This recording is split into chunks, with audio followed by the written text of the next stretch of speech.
welcome to Whiskey One, the channel for the novice, the curious, and the connoisseur. I'm Whiskey One, and after a few years patiently waiting, we finally touched base here at Waco, Texas to visit, you guessed it, Balcones Distillery. We got a tour set up, we might even run into a few people and talk some whiskey. Stick around.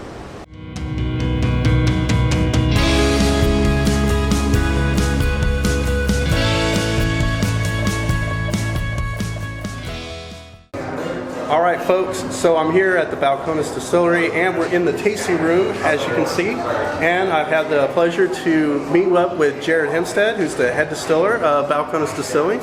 Pleasure to meet you. Absolutely. And yeah, just wanted to come by and visit you guys. It's been a few years that I've been wanting to do this and just talk whiskey, you know, meet the man behind a lot of the great whiskey that you guys put. I know you're a team, of course. Of course. But before we dive into the tour, you know, just kind of want to pick your brain a little bit.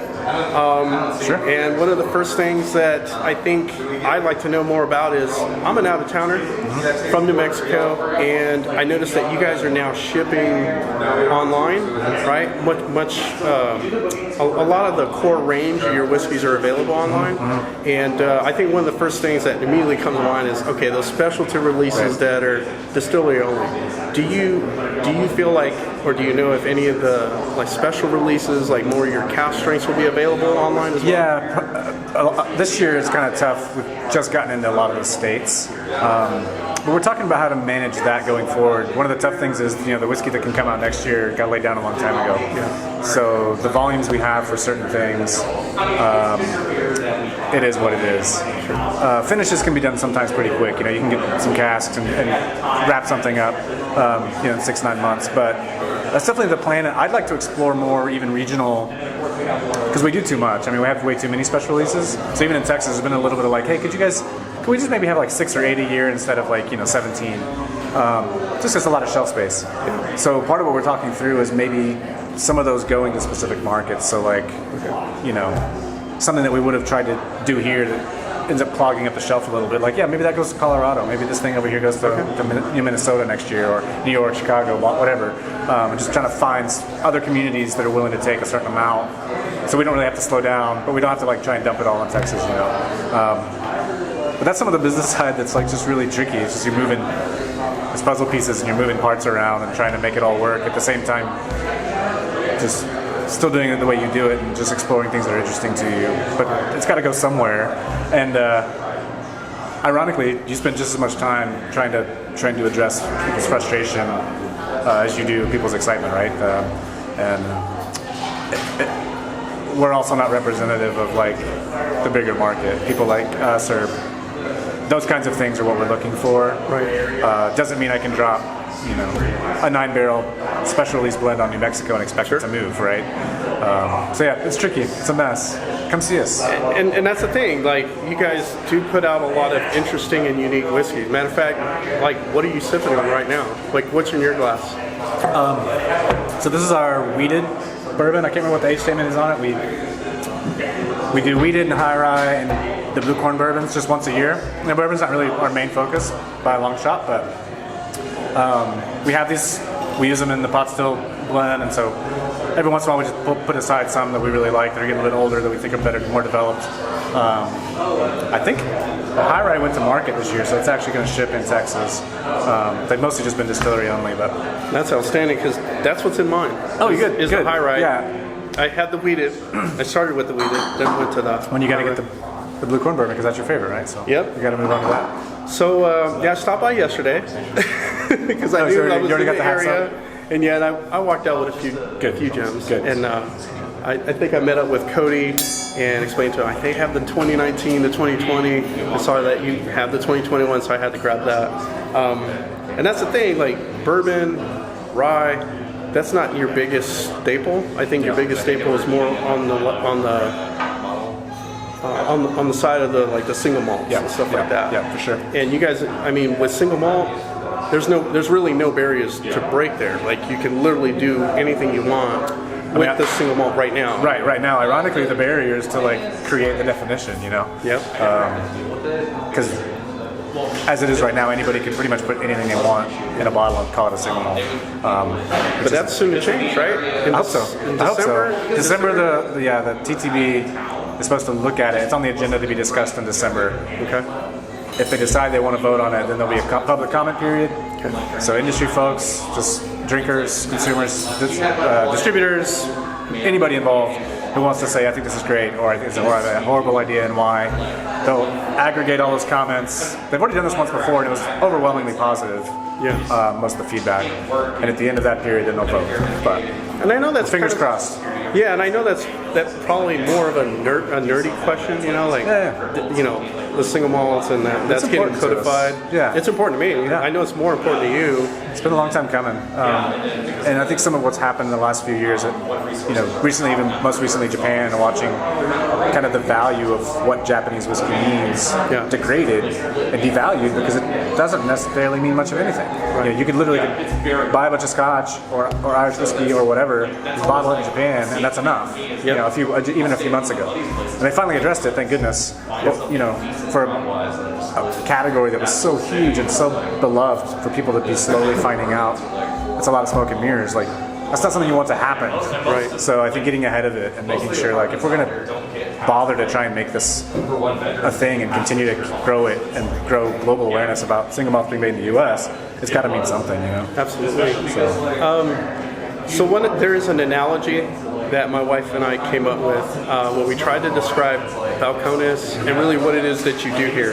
And that's, and I hope it's not cliche or something like that, but Gourmet Chef. Okay. So, and the reason I jumped to Gourmet Chef, right, is a gourmet chef is not just trying to like put something out on a dish, not just trying to make something and like walk away. Literally, a gourmet chef will appreciate that moment that the other person that they're serving and providing that dish for, like, what is the look on their eye? Like, what is it that they're getting out of it, and just watching them really enjoy it. And the reason I said that is I think a lot of what you and the others are doing here is you're really putting out gourmet whiskey, like, and not just like cookie cutter bourbon, cookie cutter rye, or a single malt, even without being codified. I think when I taste a Balcones, even if it's blind, I can tell that there's either a Balcones in the blend, and that was with a Lost Lantern that I recently tried, or like I'm tasting a Balcones. And the only way to describe it was like a seasoned oak. There's something that I refer to as a seasoned oak that I can't get on any other whiskey besides the stuff that you guys do. Interesting. That's cool. But well, thank you. When I mention Gourmet Chef, like what goes through your mind when I say that? I mean, ironically, I probably watch as much food documentaries. I love Chef's Table and stuff like that. Part of it sometimes just the background and like where their life led to that got them to there. I don't know if we're that good, but I would say the approach and the kind of things we think about are definitely along the same lines. And sometimes it means you take risks, you know, and sometimes it means you try ingredients. Sure. That you've got to then do the work to kind of help people understand where you're coming from and what you were thinking and where this sprung out of. Because just putting it and walking away, like the rye, for example, putting it in front of somebody and walking away and not talking about stouts, not talking about roasted grains and beer and possibilities that really have just never been tried. And as soon as you realize that, you go, well, you have to do it. It's like this. Somebody's got to do this. And so, do you feel like same with brimstone? Like you can't put brimstone in front of someone and just walk away. If there's not any kind of interaction around what this is and why it is and what it's for and what you should be expecting in the glass, then it's just going to be a shocker. And like, whoa, you know. But that's fun. I think we love talking about it.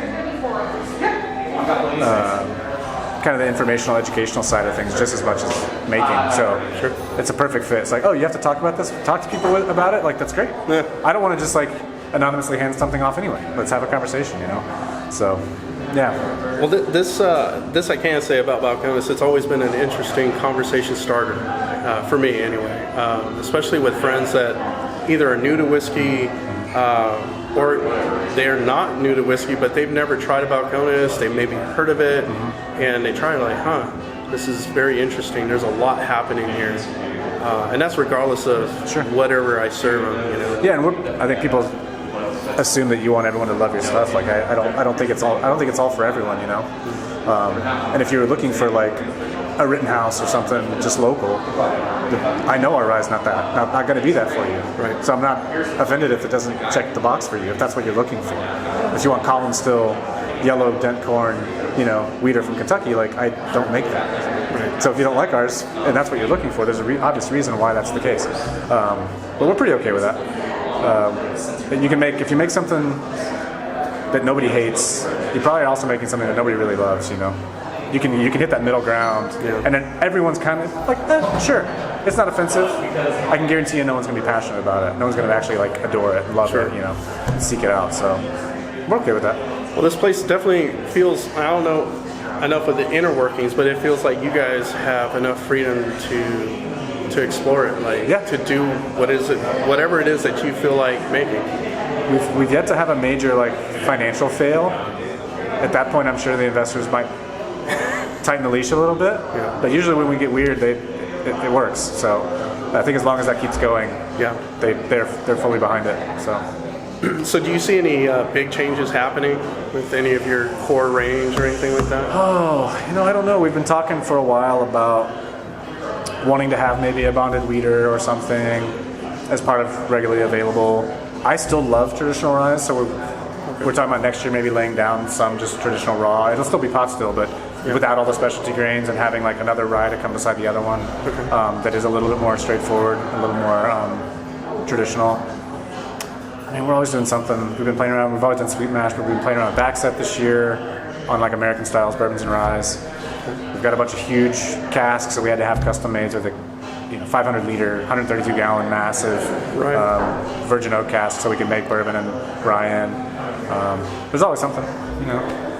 All right, so one last question, and that's something that I've noticed recently is a few distilleries that make single malt or specialize in single malt have now sort of done things in reverse, where typically you'll take like a stout or a beer and then you'll age it in a whiskey, in an ex whiskey barrel, right? But now they're going in reverse and saying, all right, let's take a barrel, or not a barrel, but like a mash of, like say, a stout or something like that. Let's use that barrel that maybe aged, that stout, and then now let's age the whiskey after. Putting whiskey back on beer barrels. Yeah, we've got some. We've done a few in the past. We used to do a lot of fun stuff with Prairie up in Oklahoma, Prairie Artisan Ales. Okay. And Chase Healy was one of the owners there, left and started American Solera, so they're also up in Tulsa. Okay. And they've done a lot of beer stuff in our barrels, and we've gotten some stouts back. We've mostly done those for clubs. It's like a barrel here too, not like for a big release. But now that we're making beer and barrel aging stuff, we absolutely put either aged whiskey or new makes into the beer barrels when we're done with them. So it doesn't always work. I've had a few, like I'm not crazy about the Glenfiddich ones. Like the IPA one was it was okay. I don't think the Jameson ones were that great, but I like the idea and I think it can be great. But we did one earlier last year with St. Arnold down in Houston. Okay. Where they had their 25th anniversary, I think it was 25th anniversary barrel aged beer release that they did, and we got all those barrels and put whiskey into it, and then re-released that back just for the Houston market, and that turned out really good. But I think it has to be a pretty sweet, it has to be a big beer, And you guys have collaborated with Shiner. Mm-hmm. That's ongoing. Yeah, we have beer. So they barrel aged the Imperial Bach and the Marzen, and we got those barrels back, so now we have single malt in those. Nice. I think that's probably going to be ready next year. So yeah, we're doing it. I'll be looking forward to that. Like I said, some of the stuff I've had in the market, I don't think is as good as this can be, but I think we'll figure it out if people keep messing with it. Okay, well, I appreciate it, man. Yeah, and I appreciate picking your brain and talking whiskey and whatnot. Sure. So thanks. Looking forward to the tour. Yeah. And hopefully we get to run into each other again and cross paths. Absolutely. Especially now that the world's opened up a little bit, I'm sure I'll see you out there in the world. Yeah, absolutely. Pleasure. Thanks for having me. All right, so the distillery tour is about to start, so we're going to jump in and see what this place is all about. First stop, the fermentation tanks, where the yeast gets to do its thing for about an average of 7 days.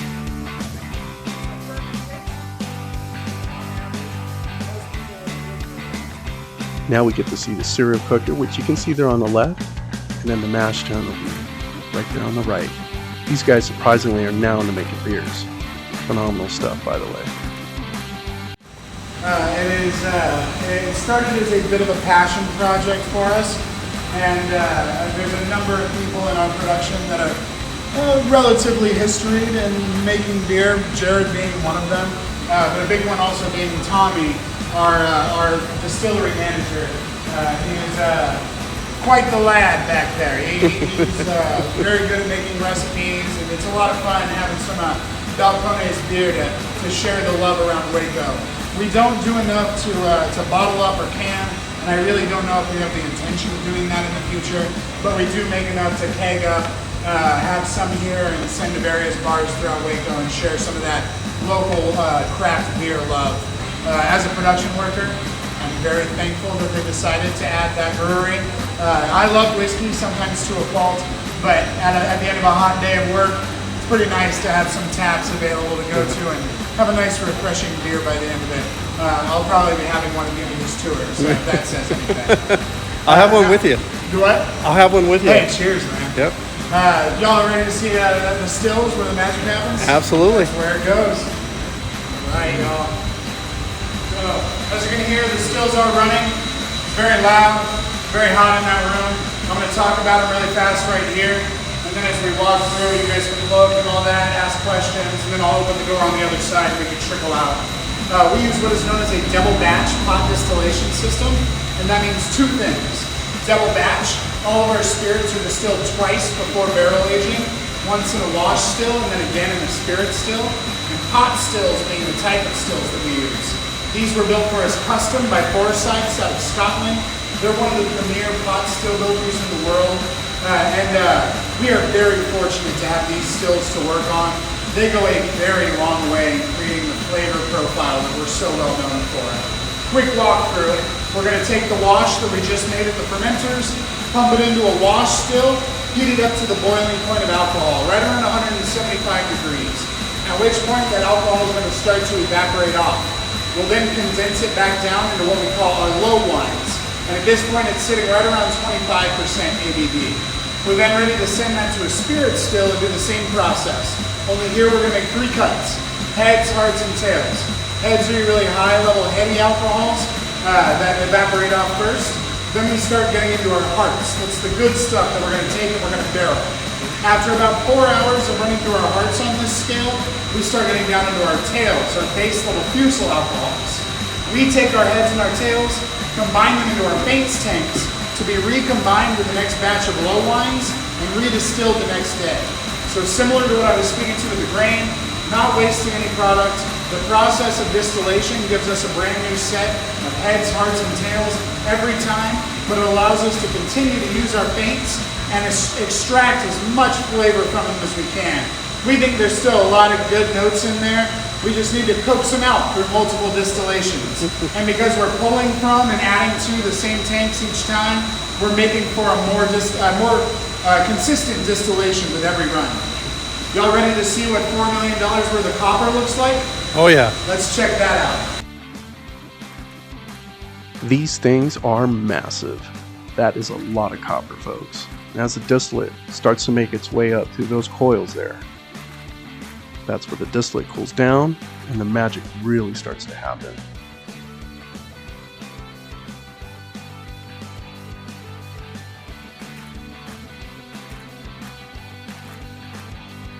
And there you can see the coils in better detail.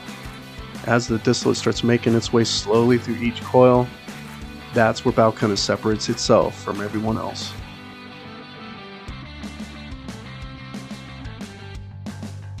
So the very first thing we have to do actually after we get spirit off the stills is send that spirit directly into this room where we're going to put it into one of these tanks and add water to it to get it down to barrel proof. Legal barrel proof for whiskey in America is 125. I've heard a couple of reasons as to why. One, the safety of the consumer. The other one being tax purposes. I'm more tempted to believe that one, but you can make up your own minds. Regardless, 125 proof is the legal proof you can put whiskey in at. So the very first thing we have to do, because we get it at around 130 to 140 proof off the stills. So we have to add a few hundred pounds of water to it to get it down, the very first thing, to get it down to barrel proof. And then once we do, we'll roll some barrels in here. use this wand with that pump to fill those barrels up, and then we'll roll them down the hall to our loading dock, where we're going to get them onto a truck and take them out to our warehouses, where they're going to stay for, on average, about 3 years. Now, it's a bit faster than what you may be familiar with, and it's because of the vast disparity of temperature in Texas. Temperatures can fluctuate about 30 degrees every single day, whereas in Scotland, temperatures will fluctuate 30 degrees all year long. It's going to be cold and rainy no matter when you go. Right? We get that every day here in Texas, and it's that constant change that lets those barrels breathe, lets them expand and contract, binge and purge oxygen, and pull in those wood sugars at a rate of roughly 1 year here, being equal to about 7 to 10 years in Scotland. It is pretty wild. So it's a little bit less about how old the whiskey is. It's a little bit more about what has it experienced in that amount of time. And in Texas, it goes through a lot of experience real fast. Once it does, though, we've blended it together and we've decided what we're gonna batch. We'll collect those barrels up, bring them in here. We're gonna dump them on this trough. There's a fine mesh screen there that's gonna catch the majority of the char that comes out of the barrel. All barrels are charred on the inside. That's what gives us our wood sugar that we impart to the whiskey. And then it'll go through another filtration, just a small, finer micron count filtration, purely for char sediment. We don't do any other filtering, just for char sediment. And then once we are ready, we will then send it on into the bottling hall. So, welcome to our bottling line.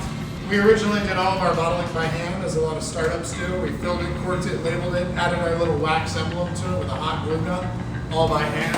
Very tedious process. So having something like this is pretty nice. Walk through, we'll take empty bottles, have them on this turntable. It's gonna feed them out here. You fill them 6 at a time. Next up, it's gonna cork it. Then it's gonna add a little shrink wrap to it and heat that up. That glass case, we can actually put a small brew if you want one down. This glass case is where it's going to add a little wax to it, and a pneumatic press stamps our emblem into that wax. And then lastly, right here it catches the bottle, and it starts to spin it around, and this laser catches where that wax emblem was just added, and it slaps a label on both sides of the bottle, hopefully right in line with that wax emblem. I do say hopefully. This thing does get a little bit finicky at times. We have to coax it occasionally. Specifically over there at the corker, we'll have some I Love Lucy moments every once in a while. We get it figured out. Everyone knows what the stop buttons are. But when this thing's running at full speed, it gives us about 20 plus bottles per minute. So it is moving very quickly. And depending on what orders we're filling, what spirits we're working with at a given time, each one of these pallets holds roughly a little over 600 bottles. We'll tend to fill anywhere from 5 to 15 of those every single day. So there is a lot of whiskey coming through here these days.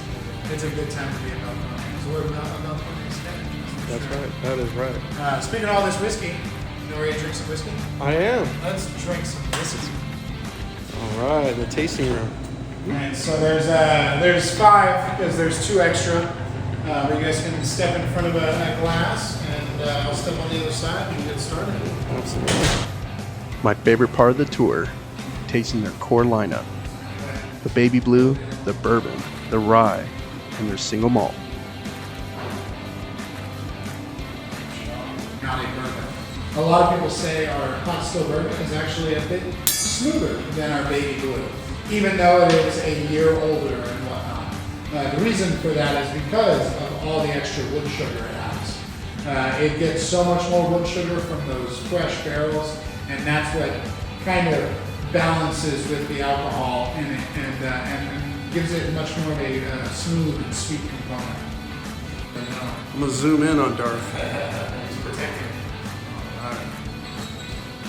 We got a few Star Wars things. Over the years, man, this library is going to get bigger and bigger. Oh yeah. But we actually have another library upstairs where that's the special library. I want to see that special library next time. All right, whiskey fans, so we wrapped up the tour. We had a great conversation with Jared, the head distiller for Balcones, and I gotta say, this has been a fantastic experience. Got to meet good people along the way. I want to say a quick shout out to Cody and Chris who did the tour. and Cody, who let me taste a bunch of different whiskeys and talk a little bit of the new releases that came out, like the High Rye, the Wheated, and of course the Blue Corn Bourbon that comes out annually. These were just fantastic whiskeys, just a great tour, and even learned a thing or two on the tasting room with Chris. So hopefully you guys had a great experience joining along with me on the ride, and we hope to see you again soon. So hopefully you're not new to the Whiskey One channel, but if you are, thanks for sticking around. Hit that like button, subscribe, share it with friends and family. Let them know about whiskey, and hopefully we see you around again. And for those that continue to support us, much appreciated. So here at Whiskey One, we always like to end with this. It's about the one you enjoy. Cheers.